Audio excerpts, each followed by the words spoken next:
Quero saudar mais uma vez a cada um e cada uma de vocês com o lema bíblico previsto para esta semana, que encontramos em Hebreus, capítulo 2, versículo 12, que diz: Ó Deus, eu falarei a respeito de ti aos meus irmãos e te louvarei na reunião do povo. Lembramos que a nossa ajuda vem do Senhor, aquele que fez os céus e a terra, e celebramos também este momento em nome do Deus Pai, do Filho e do Espírito Santo. Amém.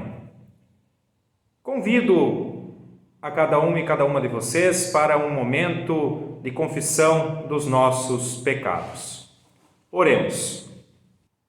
Senhor, Tu nos aceitas porque nos amas. Nós, porém, falhamos na convivência. Custa-nos manter os elos que unem e favorecem a comunhão e a paz. Reconhecemos e confessamos que deixamos de praticar o amor, a acolhida, o perdão. Por isto, com humildade, pedimos perdão, Senhor. Consola-nos a certeza de que, assim como ao paralítico, Jesus diz também a nós: tem bom ânimo, filho e filha, os teus pecados estão perdoados. Oremos. Deus nosso Salvador, que em todas as jornadas acompanhas teu povo, ajuda-nos a ouvir e aceitar a tua palavra, para que ela nos fortaleça no amor e nos oriente nos caminhos da reconciliação. Isso te pedimos em nome de Jesus Cristo, que contigo e o Espírito Santo vive e reina de eternidade a eternidade. Amém. A leitura bíblica prevista para a mensagem de hoje encontramos no livro de Gênesis, capítulo 41, versículos 1 a 7 e 25 a 32, que dizem o seguinte: 2 anos se passaram. Um dia o rei do Egito sonhou que estava de pé na beira do rio Nilo. De repente saíram do rio 7 vacas bonitas e gordas, que começaram a comer o capim da beira do rio. Logo em seguida saíram do rio outras 7 vacas, feias e magras, que foram ficar perto das primeiras vacas na beira do rio. E as vacas feias e magras engoliram as bonitas e gordas. Aí o rei acordou, mas tornou a dormir e teve outro sonho. Desta vez ele viu 7 espigas de trigo que saíam de um mesmo pé. Elas eram boas e cheias de grãos. Depois saíram 7 espigas secas e queimadas pelo vento quente do deserto. E elas engoliram as 7 espigas cheias e boas. Então José disse ao rei: os 2 sonhos querem dizer a mesma coisa. Por meio deles, Deus está dizendo ao Senhor o que ele vai fazer. As 7 vacas bonitas são 7 anos e as 7 espigas boas também são. Os 2 sonhos querem dizer uma coisa só. As 7 vacas magras e feias que saíram do rio depois das bonitas, e também as 7 espigas secas e queimadas pelo vento quente do deserto, são 7 anos em que vai faltar comida. É exatamente como eu disse. Deus mostrou ao Senhor, ó rei, o que ele vai fazer. Virão 7 anos em que vai haver muito alimento em todo o Egito. Depois virão 7 anos de fome, e a fome será tão terrível que ninguém lembrará do tempo que houve muito alimento no Egito. A repetição do sonho quer dizer que Deus resolveu fazer isso e vai fazer logo. São palavras do Senhor.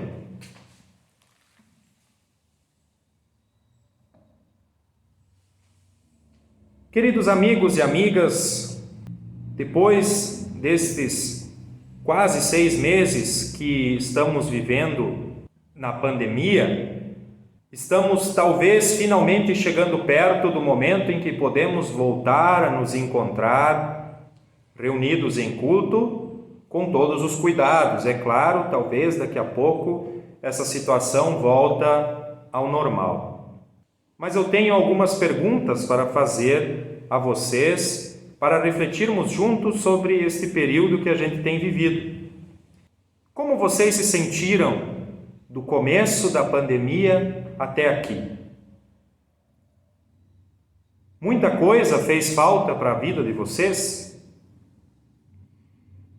Tiveram muito medo?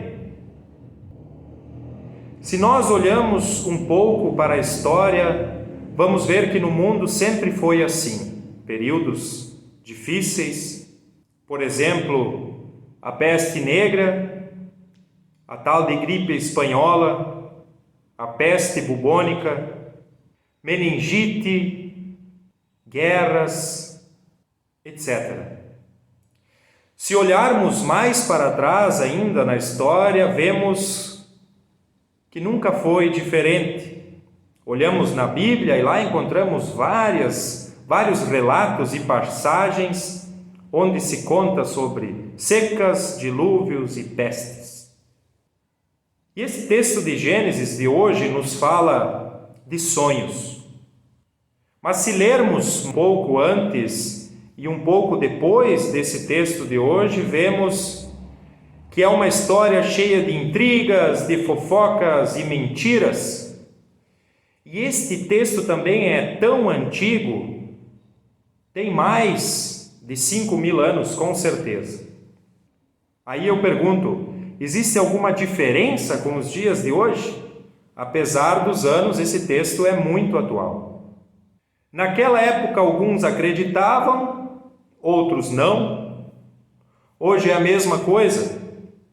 Algumas pessoas acreditam na pandemia, outras não. Isso sempre foi assim.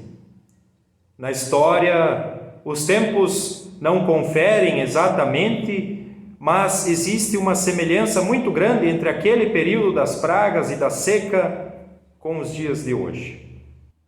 No mundo existem catástrofes naturais, doenças, pestes e grandes desastres, mas nunca dura para sempre, pois se durasse para sempre não estaríamos aqui.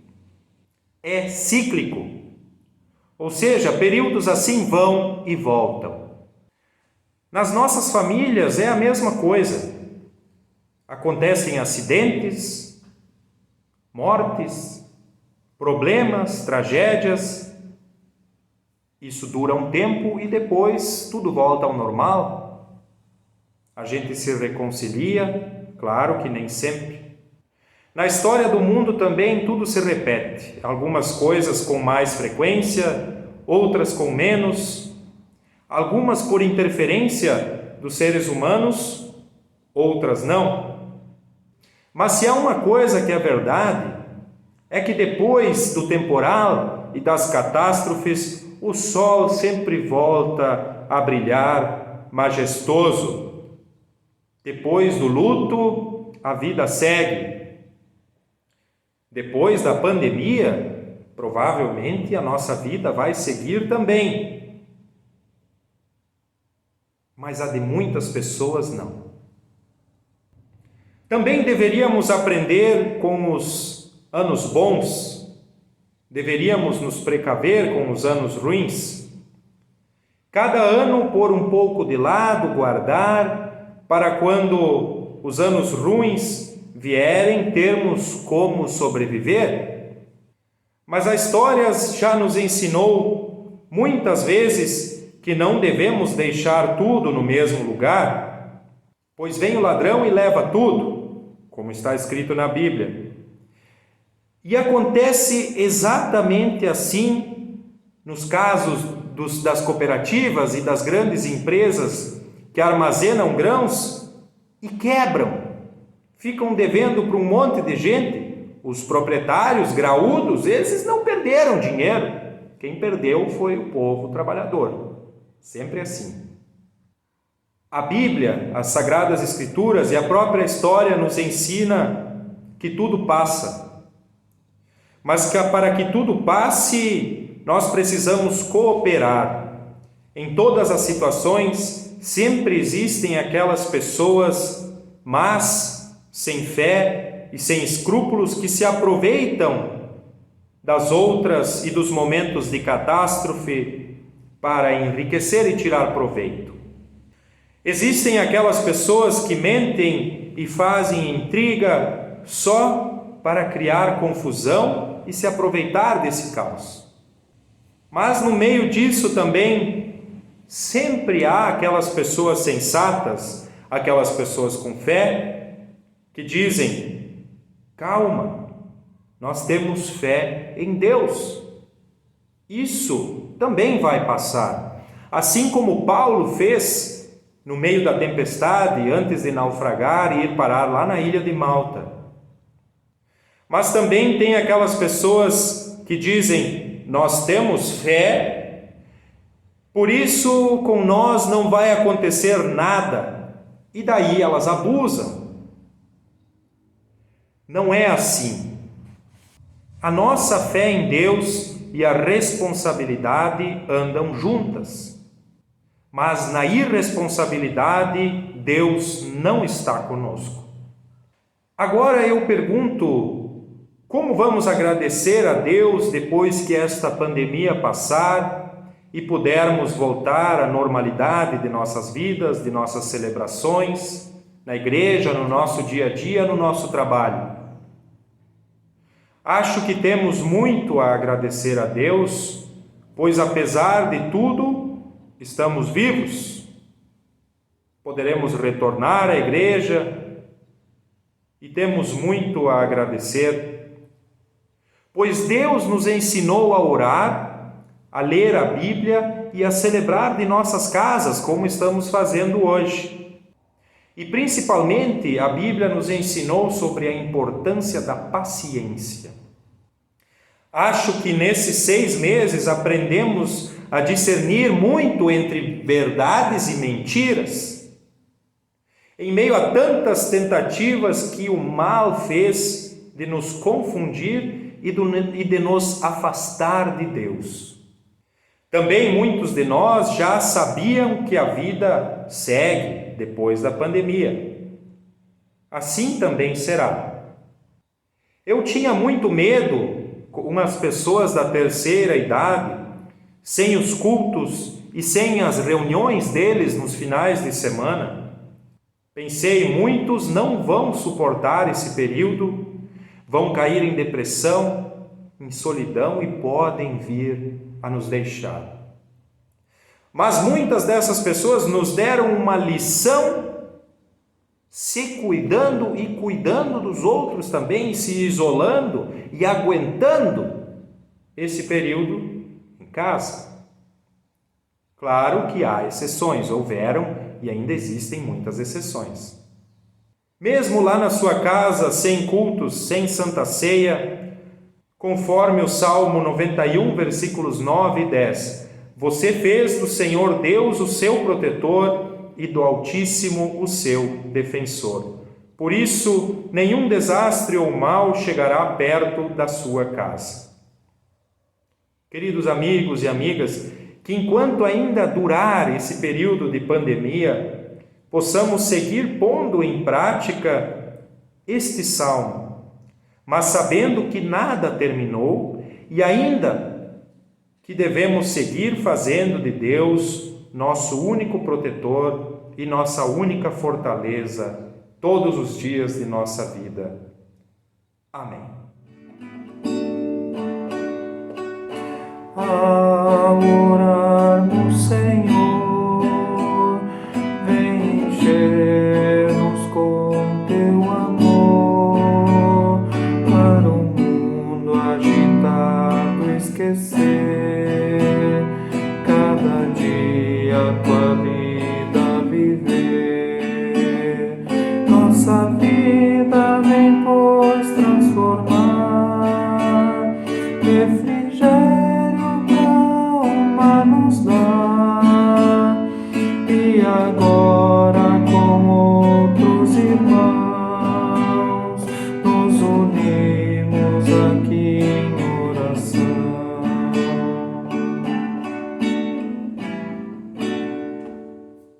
Convido mais uma vez a cada um e cada uma de vocês para um momento de oração. Querido e bondoso Deus, neste momento nos achegamos a Ti e intercedemos pelas situações em que as pessoas são vítimas da violência, da fome, da falta de um lar, de trabalho, de saúde e perderam a esperança, para que aconteçam mudanças e para que se realize a reconciliação entre a sociedade e essa gente e para que a dignidade humana seja resgatada. Intercedemos pelas famílias que vivem em conflitos, em que falta o perdão e a reconciliação, entre casais, entre irmãos, entre jovens e idosos, para que possam acontecer o perdão, a reconciliação e se experimente de novo o gosto da paz. Intercedemos pelas pessoas doentes, pelas pessoas idosas e enlutadas, moradores de rua, para que também em relação a elas aconteçam atitudes de compaixão, de carinho e de apoio. Também pedimos, bondoso Deus, que Tu envies tempo propício para os nossos agricultores e as pessoas que trabalham no campo. Te pedimos por todas as pessoas que estão na linha de frente contra o coronavírus, trabalhando nos hospitais e nos locais onde o risco de contaminação é alto. E, Senhor, te pedimos tudo isso e muito mais com a oração que Teu Filho nos ensinou, quando todos juntos dizemos: Pai nosso que estás nos céus, santificado seja o Teu nome. Venha o Teu reino, seja feita a Tua vontade, assim na terra como no céu. O pão nosso de cada dia nos dá hoje, e perdoa-nos as nossas dívidas, assim como nós também perdoamos aos nossos devedores. E não nos deixes cair em tentação, mas livra-nos do mal, pois Teu é o reino, o poder e a glória, para sempre. Amém. Que o Senhor Deus e Pai vos acompanhe e vos guarde, que o Senhor volte seu rosto sobre cada um de vós e vos dê a sua paz, hoje e sempre. Amém. Vão e sirvam ao Senhor com alegria. Um abençoado domingo a todos e todas vocês. Meu bom pastor, sabias que me perdi? Meu bom pastor, querias-me perto de ti. Buscaste-me, chamaste-me, levaste-me salvo ao